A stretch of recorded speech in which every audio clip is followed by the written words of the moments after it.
शिक्षाओं का अनमोल ये खजाना हर दिल पे लिख दिया है, हर दिल पे लिख दिया है जिंदगी का अफसाना। अमूल्य रतन, अमूल्य रतन, अमूल्य रतन।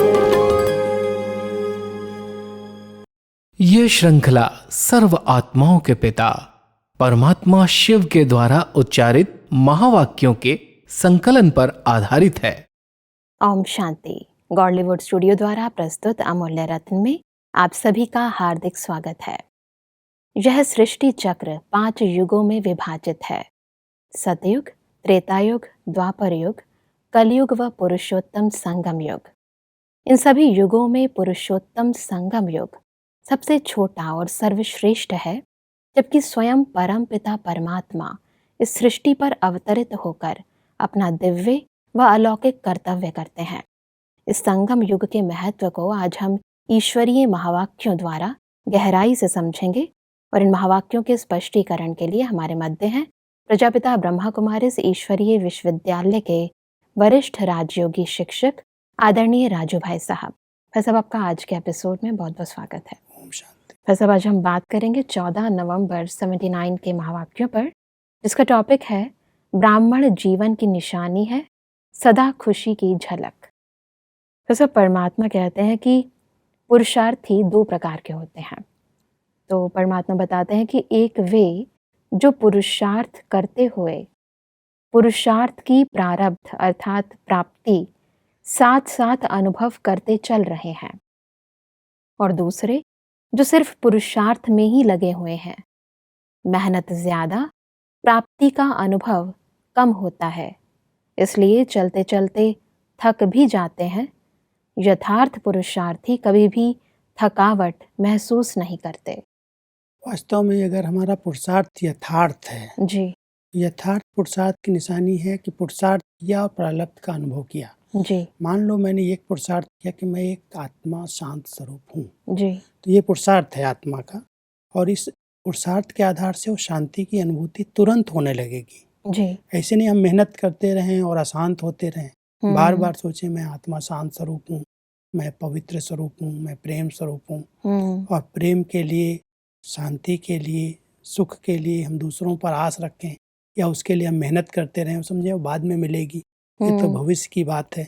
तो परमात्मा कहते हैं पुरुषार्थी आत्माएं तुरंत पुरुषार्थ करती हैं, उसकी अनुभूति करने लगती हैं, प्रारब्ध जैसे साथ साथ है।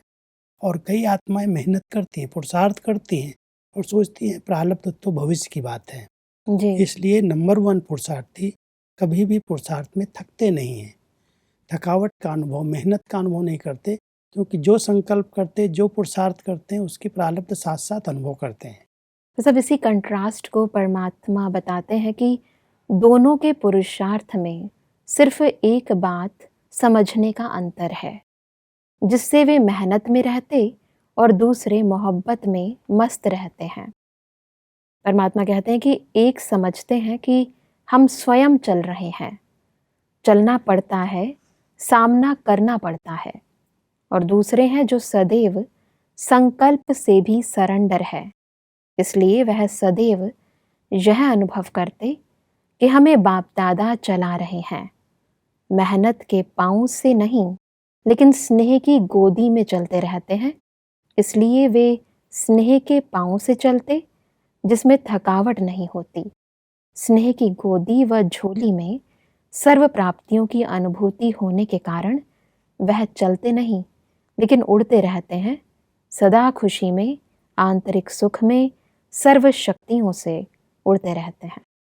कई आत्माएं ऐसी हैं जो समझती हैं कि मैं मेहनत करके, मैं पुरुषार्थ करके प्राप्त कर रहा हूँ, जी लेकिन कई आत्माएं हैं जो सरेंडर हैं, जो इसे बाबा करा रहा है। कराने वाला वो है, हमको निमित्त बनाया है, हम कर रहे हैं। तो जैसे स्नेह में, मोहब्बत में सब कुछ कर रहे हैं तो उसमें थकावट का अनुभव नहीं होता, ऐसे सहज रीति से आगे बढ़ते जाते हैं। पुरुषार्थ में भी मेहनत नहीं। हमने कई दादियों को देखा बहुत समीप से, जी वैसे नहीं लगता है पुरुषार्थ कर रही हैं, उनकी नेचुरल जीवन ही ऐसी बन गई है, मोहब्बत में है, स्नेह में है, चल रही हैं। पुरुषार्थ दिखाई नहीं देता, लेकिन कोई कोई लगता है बहुत मेहनत कर रहे हैं। कोई कोई आत्माएं हैं जो पुरुषार्थ के लिए जैसे बहुत हट करके चल रहे हैं, अपने आप को कंट्रोल कर रहे हैं, लेकिन परमात्मा चाहते हैं कि वो बच्चे स्नेह के झूले में जैसे चलते जा रहे हैं, आगे बढ़ते जा रहे हैं, उनको कोई मेहनत का अनुभव नहीं होता है कि पुरुषार्थ भी कोई करना है। नेचुरल एक जीवन है पुरुषार्थ ही, कि मैं एक आत्मा हूँ, मैं इस शरीर से अलग हूँ। पुरुषार्थ क्या है? पुरुष इस रथ पर विराजमान है जी। माना अपनी आत्मिक स्थिति में स्थित रहना, देह अभिमान से मुक्त होकर के रहना। कर्म इंद्रियों से मैं कर्म करा रहा हूँ, मेरी बुद्धि की तार परमात्मा से जुटी हुई है, उसके द्वारा सर्व शक्तियों की अनुभूति हो रही, वो कराने वाला करा रहा है, मैं आत्मा निमित्त मात्र कर रही हूँ। ये स्मृति श्रेष्ठ पुरुषार्थ है और इसमें मेहनत और थकावट का अनुभव नहीं है।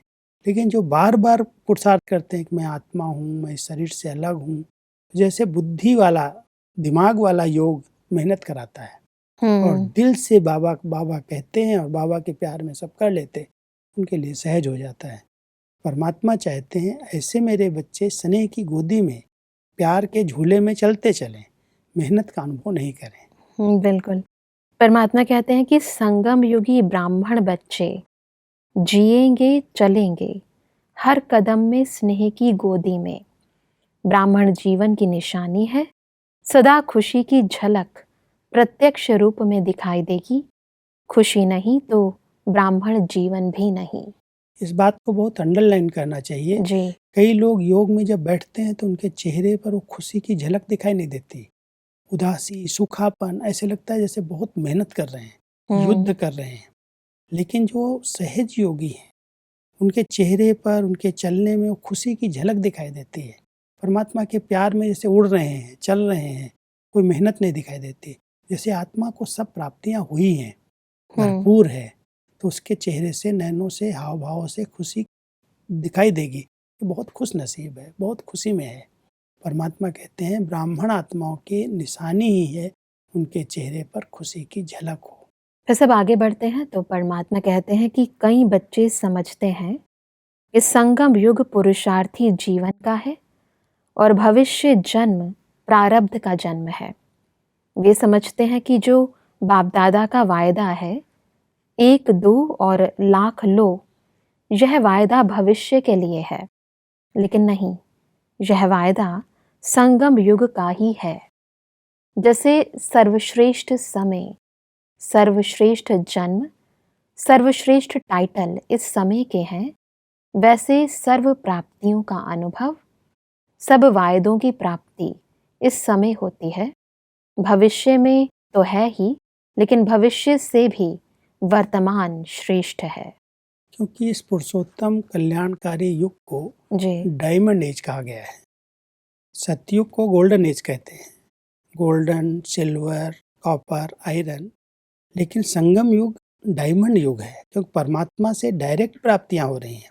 इस समय कोई भविष्य की आस लगा के चले कि हम पुरुषार्थ करेंगे, 1 करेंगे तो लाख हमको भविष्य में मिलेगा। परमात्मा कहता भविष्य तो जो होगा बनेगा ही जी। लेकिन वर्तमान में आपका ऐसा पुरुषार्थ हो जो अभी अभी किया, अभी अभी पाया। अगर अभी हम कोई को सुख देते हैं तो उसके कई गुना रिटर्न में हमको खुशी मिलती है। जी। अगर हम कोई भी श्रेष्ठ कर्म करते हैं, आज कोई धन से भी यज्ञ के अंदर कोई सेवा करता है तो उसको कई गुना जैसे रिटर्न प्राप्ति हो जाती है, शक्ति मिलती है, खुशी मिलती है, परिवार का स्नेह और दुआएं मिलती हैं। ये प्राप्ति प्रत्यक्ष है। भविष्य की आस लेकर के हमें पुरुषार्थ नहीं करना है, लेकिन वर्तमान समय जो कुछ हम करेंगे, जो कुछ यज्ञ के लिए, बाबा के लिए अच्छे श्रेष्ठ कर्म में हम लगाएंगे, उसका रिटर्न इसी समय कई गुना होकर के मिलेगा। जी। तो ये युग जो है सबसे श्रेष्ठ युग है, क्योंकि डायरेक्ट परमात्मा का पार्ट इस संगम पर चल रहा है, पूरे कल्प में उसका पार्ट नहीं है। सतयुग, त्रेता, द्वापर, कलयुग में हम आत्माएं पार्ट प्ले कर रही हैं, लेकिन यही कल्याणकारी युग है जिसमें परमात्मा का अवतरण होता है, उनसे हमारा संबंध जुड़ता है। इसलिए हम सबको कोई भी बात करनी है, पुरुषार्थ करना है, तो ये नहीं सोचना है कि ये अभी हम जो कर रहे हैं इसकी प्रारब्ध हमें भविष्य में मिलेगी। जो कुछ हम इस समय करेंगे, तन मन धन समय जो भी हम परमात्मा के कार्य में लगाएंगे, उसका कई गुना रिटर्न देने के लिए इसी समय परमात्मा बंधा हुआ है। ऐसा परमात्मा कहते हैं कि इस समय ही 1 कदम अर्थात 1 संकल्प बच्चे करते हैं कि बाबा हम आपके हैं, और रिटर्न में बाप हर संकल्प, बोल और कर्म में अनुभव कराते हैं, मैं आपका हूँ, अर्थात बाप आपका है।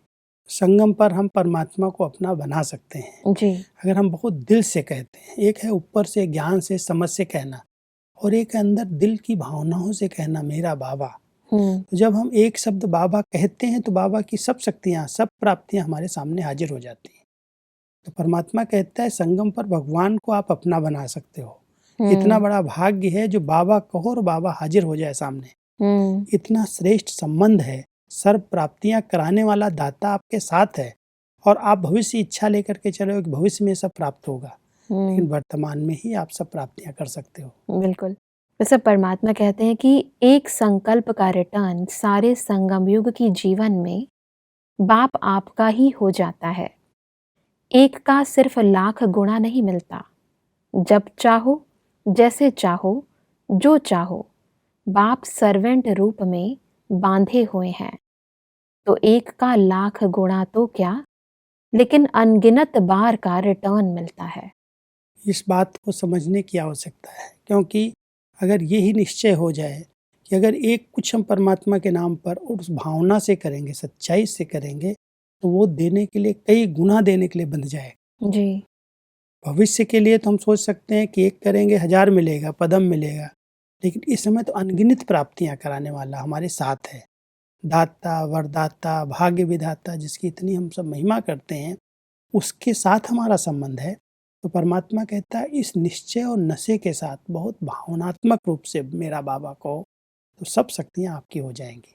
भविष्य आस रख करके नहीं पुरुषार्थ करो, लेकिन इस समय जो कुछ करोगे उसका प्रारब्ध उसी समय अनुभव होगी और कई गुना होगी। इसलिए परमात्मा कहते हैं कि संगम युग को वरदान है, स्वयं वरदाता ही आपका है। जब वरदाता ही आपका है तो बाकी क्या रहा। बीज आपके हाथ में है, जिस बीज द्वारा सेकंड में जो चाहो वह ले सकते हो। सिर्फ संकल्प करने की बात है। शक्ति चाहिए, सुख चाहिए, आनंद चाहिए, सब आपके लिए जी हुजूर है, क्योंकि हजूर ही आपका है। जैसे स्थूल सेवाधारी बुलाने से हाजिर हो जाते हैं, वैसे यह सर्व प्राप्तियां संकल्प से हाजिर हो जाएंगी, लेकिन हजूर आपका है तो यह सब हाजिर हैं। बीज आपका है तो यह सब फल आपके हैं। अब इसी बात को यथार्थ जिसने समझा है, जी। बीज को अपने हाथ में ले लिया तो पूरा वृक्ष उसका हो जाता है। तो परमात्मा बीज है, सब शक्तियों का, सब गुणों का, सब प्राप्तियों का भंडार है। अगर हमने उसको अपना बना लिया, तो जैसे वरदाता को हमने अपना बना लिया, भाग्य विधाता को अपना बना लिया, तो हमको कोई एक एक इच्छा रख करके चलने की आवश्यकता नहीं है।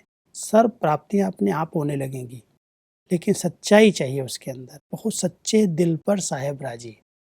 अगर आत्मा सच्ची है और सच्चे दिल से मानती है कि मेरा बाबा है, वो सर्वशक्तिमान है, भाग्य विधाता है, वरदाता है, वो हमारे साथ है, अगर इस संपूर्ण निश्चय के आधार से बहुत प्यार और भावना से हम बाबा कहते हैं, तो हम सब प्राप्तियों से अभी भरपूर हो जाते हैं। कोई कमी नहीं रहती। चाहे सुख है, चाहे खुशी, आनंद, प्रेम, शक्ति, सबका भंडार बाबा है। बाबा कहें वो सब शक्तियां हाजिर हो जाए। तो सब आगे बढ़ते हैं तो परमात्मा खुशी गुम होने के कारण को बताते हैं कि चलते चलते करते क्या हो।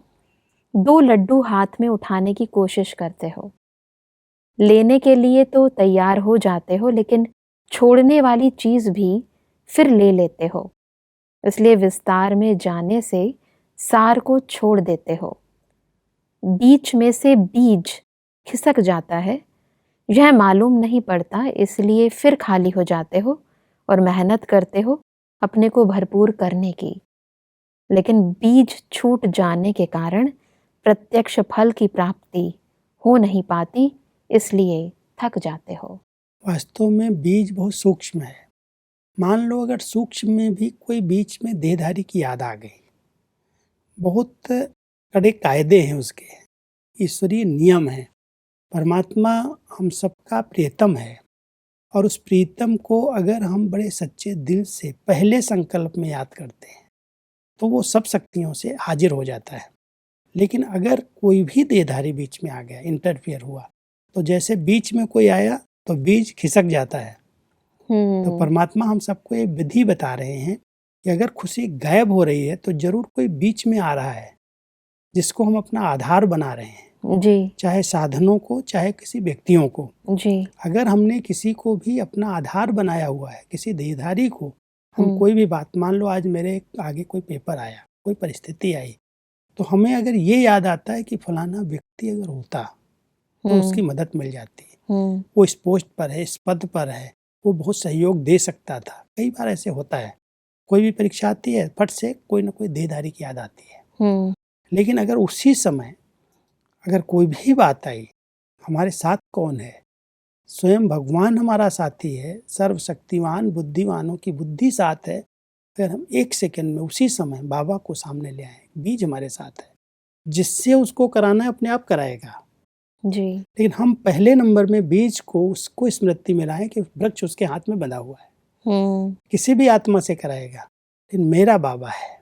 तो जिसने बीज को समझा है, बीच में किसी को नहीं लाया है, उसको सब प्राप्तियां हो जाती। जी अगर खुशी गायब होती है या कोई शक्ति की अनुभूति नहीं होती है, कोई भी परिस्थिति के अंदर मदद का अनुभव नहीं होता है, उसका मूल कारण यही है कि हम बीज को खिसका देते हैं और बीच में किसी व्यक्ति या वस्तु को या कोई चीज को ले आते हैं। जी इस कर्मों की गति को यथार्थ समझना आवश्यक है। बिल्कुल, इसीलिए परमात्मा कहते हैं कि भविष्य के दिलासे से अपने को चलाते रहते हो, प्रत्यक्ष फल के बजाय भविष्य फल के उम्मीदवार बनकर चलते हो। इसलिए खुशी की झलक सदा नजर नहीं आती, मेहनत की रेखाएं ज्यादा नजर आती हैं, प्राप्ति की रेखाएं कम नजर आती हैं। त्याग की महसूसता ज्यादा होती है, भाग्य की महसूसता कम होती है। कई बार हमारा त्याग देख करके लोग डरते हैं, जी लेकिन परमात्मा कहता है बच्चे, जो कुछ तुमने त्याग किया, उस त्याग से भाग्य जो बना है वो आपके जीवन से दिखाई देना चाहिए। अगर भाग्य दिखाओगे तो त्याग से लोग डरेंगे नहीं। जी नहीं तो सोचते हैं ये सवेरे सवेरे अमृत वेले सोने के समय उठना, जी फिर एक सब जगह पर सफेद ड्रेस पहनना, जी फिर शुद्ध भोजन करना, पवित्र के हाथों के भोजन को खाना, ये सब बहुत बड़ी बात है, ये हमसे नहीं होगा। लोग त्याग देखते हैं, लेकिन इस त्याग से कितनी प्राप्तियां हुई, कितना ऊंचा भाग्य बना है। मान लो अगर हम सवेरे सवेरे उठ के भगवान का ध्यान करते हैं तो सारा दिन हमारा बहुत अच्छे से अच्छा हो जाता है, भाग्य विधाता हमारे साथ साथ रहता है, हर कर्म श्रेष्ठ हो जाता है। तो वो भाग्य दिखाना है, त्याग नहीं दिखाना है। अगर हम शुद्ध शाकाहारी भोजन कर रहे हैं तो कई बीमारियों से, कई प्रकार के मन की उलझनों से बचे हुए हैं। जी तो अगर उस बात को कोई यथार्थ समझ ले कि जो कुछ हमने त्याग किया है, उस त्याग से बहुत बड़ा हमारा भाग्य बना है, तो परमात्मा कहते हैं बच्चे, त्याग का अनुभव नहीं करो। इस संगम युग पर अगर भाग्य नहीं दिखाई दे रहा है, उसका अनुभव नहीं कर रहे हो, तो मेहनत वाली जीवन। बिल्कुल। और बाबा के, भगवान के मिलने के बाद भी कोई बच्चे मेहनत करें और भविष्य की दिलासा रखें कि जो कुछ हम अभी कर रहे हैं हमको भविष्य में मिलेगा, माना उन्होंने यथार्थ बात को समझा नहीं है, बिल्कुल बाबा के पार्ट को समझा नहीं है। अगर बाबा के पार्ट को और उनकी शक्तियों को समझ लें तो कभी भी खुशी गायब नहीं होगी, कभी भी खालीपन का अनुभव नहीं होगा, सब प्राप्तियों से भरपूर स्थिति का अनुभव होगा। आगे बढ़ते हैं तो परमात्मा कहते हैं कि सदा हजूर को बुद्धि में हाजिर रखो तो सर्व प्राप्तियां भी सदा जी हजूर करेंगी। अगर हजूर हाजिर है तो सर्व प्राप्तियां चुंबक के समान आप ही आकर्षित होती आएंगी। हजूर है साथ में, जिसके बिल्कुल स्वयं हाजिर है हमारे सामने, जी तो कोई अप्राप्ति रहेगी नहीं, क्योंकि सब प्राप्तियों का भंडार तो वही है, दाता वो है। अब वो हमारे साथ है तो कोई प्राप्ति की इच्छा ही नहीं रहेगी। सही इसलिए बात है। जी हजूर जी हाजिर। अगर हम जी हाजिर भगवान के आगे कर रहे हैं तो वो हमारे आगे कहता है जी हजूर, मैं आपके सामने हूँ। बिल्कुल। परमात्मा कहते हैं कि यह मर्जीवा जन्म है ही प्रत्यक्ष फल खाने के लिए, किया और प्राप्ति हुई। अब मेहनत की जरूरत नहीं, फल खाने का समय है। अतीन्द्रिय सुख की जीवन में रहने का समय है। परमात्मा कहते हैं कि जो अभी सदा इस झूले में झूलते, वही श्री कृष्ण के साथ साथ झूलेंगे। इसको कहा जाता है तीव्र पुरुषार्थ। वर्तमान समय हमें अतीन्द्रिय सुख के झूले में झूलना है। जी। इस सुख का अनुभव अगर अभी नहीं किया तो पूरे कल्प में हम नहीं कर सकते। तो परमात्मा कहते हैं जब अविनाशी प्राप्तियां हुई हैं तो ये आंतरिक सुख है। अतीन्द्रिय सुख माना अंदर का सुख है, जी। इंद्रियों से परे सुख है। उस सुख का जिसने अनुभव कर लिया, परमात्मा मिलन का, उनके साथ का अनुभव कर लिया, तो श्री कृष्ण की आत्मा के साथ वो अपने आप झूले में झूलेगा। जो कहते हैं ना श्री कृष्ण को झूले में झुलाते हैं, गोप गोपियां उनके साथ झूलती हैं। ऐसे ही उस भाग्य का अनुभव करने के पहले स्वयं भगवान इस समय हम बच्चों को अतीन्द्रिय सुख के झूले में झुला रहा है, अपने स्नेह की गोदी में झुला रहा है। उसका हम अनुभव करें तो वो हमें भाग्य में अपने आप प्राप्त हो जाएगा। बिल्कुल। आगे बढ़ते हैं तो परमात्मा अमृत वेले का महत्व समझाते हैं कि अमृत वेले स्वयं को मास्टर सर्वशक्तिवान का तिलक दो। सारा दिन तिलकधारी रहने से कभी भी माया सामना नहीं करेगी। तिलक आपके विजय की निशानी है। अमृत वेले वरदानों का समय है। जितना अमृत वेले का महत्व रखेंगे उतना महान बनेंगे। भक्ति मार्ग में भी जब सवेरे सवेरे स्नान वगैरह करके भगवान के ध्यान में बैठते हैं तो सभी भक्त तिलक लगाते हैं। जी। परमात्मा कहते हैं आप बच्चे भी स्मृति का तिलक लगाओ कि मैं विजयी आत्मा हूँ, मैं कल्प कल्प विजय प्राप्त की हुई हूँ। तो ये जब स्मृति का तिलक लग जाएगा, सवेरे सवेरे उठ करके ये स्मृति स्वरूप बन करके फिर हम कर्म क्षेत्र पर आएंगे तो हर कर्म में हमें सफलता मिलेगी, क्योंकि वो तिलक लगा हुआ है। विजय मेरा जन्म सिद्ध अधिकार है, मैं विजयी आत्मा हूँ। तो परमात्मा कहते हैं ये अमृत वेला, सवेरे का जो ब्रह्म मुहूर्त का समय है, उठो और ये स्मृति का तिलक ले लो कि मैं विजयी आत्मा हूँ, मैं भाग्यवान आत्मा हूँ, मैं कल्प कल्प इन विकारों पर विजय प्राप्त की है। अपने आप सारे दिन के अंदर आपकी विजय होती रहेगी। जी।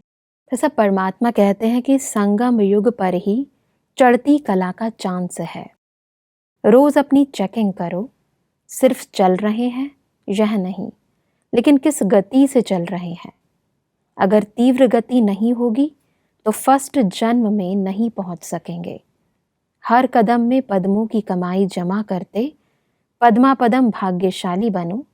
साधारण चेकिंग नहीं, लेकिन अभी महीन चेकिंग चाहिए। वैसे महीन चेकिंग से क्या तात्पर्य है? महीन चेकिंग ये है कि जो भी हमारे कदम उठ रहे हैं, जो कदम माना जो हम संकल्प कर रहे हैं, जी। कदम स्थूल नहीं है जी। लेकिन जो हम संकल्प कर रहे हैं, क्या एक एक संकल्प इतना कीमती, इतना मूल्यवान है जिसमें पद्मों की कमाई हो?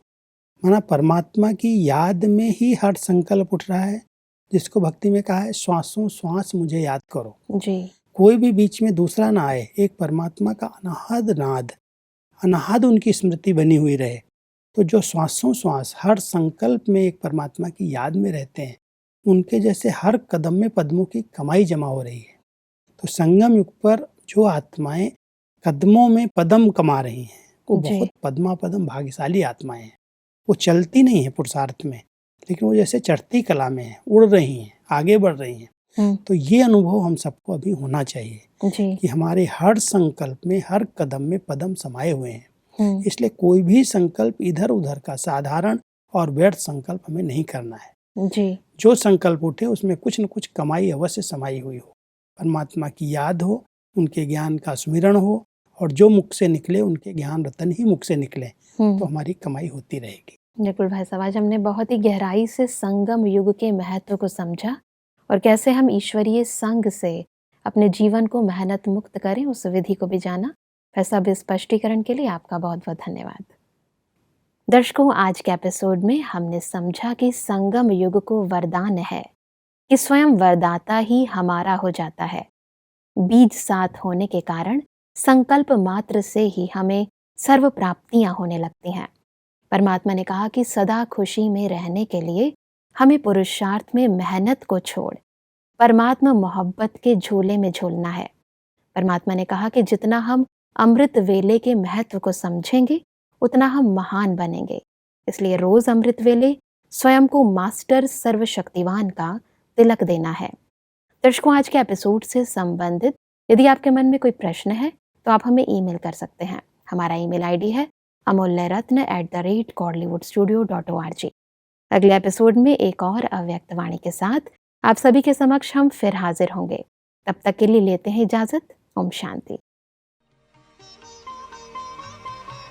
मुख्य सार: प्रत्यक्ष फल की बजाय भविष्य फल के दिलासे में स्वयं को चलाने से मेहनत की रेखाएं ज्यादा, प्राप्ति की रेखाएं कम नजर आती हैं।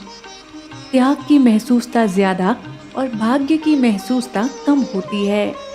खुशी गुम होने का कारण: विस्तार में जाने से बीज छूट जाता है और खाली हो जाते हो, फिर मेहनत करते हो भरपूर होने की, प्रत्यक्ष फल नहीं मिलने के कारण थक जाते हो।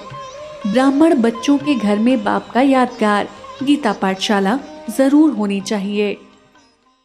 अधिक जानकारी के लिए संपर्क करें Amulya Ratan Godlywood studio, Manmohini Van, Shantivan post, Abu road 307510, district Sirohi, Rajasthan. Email ID है amulyaratn@godlywoodstudio.org। इस श्रृंखला को प्रजापिता ब्रह्मा कुमारीज ईश्वरीय विश्वविद्यालय के सेवा केंद्रों पर क्लास में नियमित रूप से चलाने के लिए गॉडलीवुड स्टूडियो से संपर्क करें।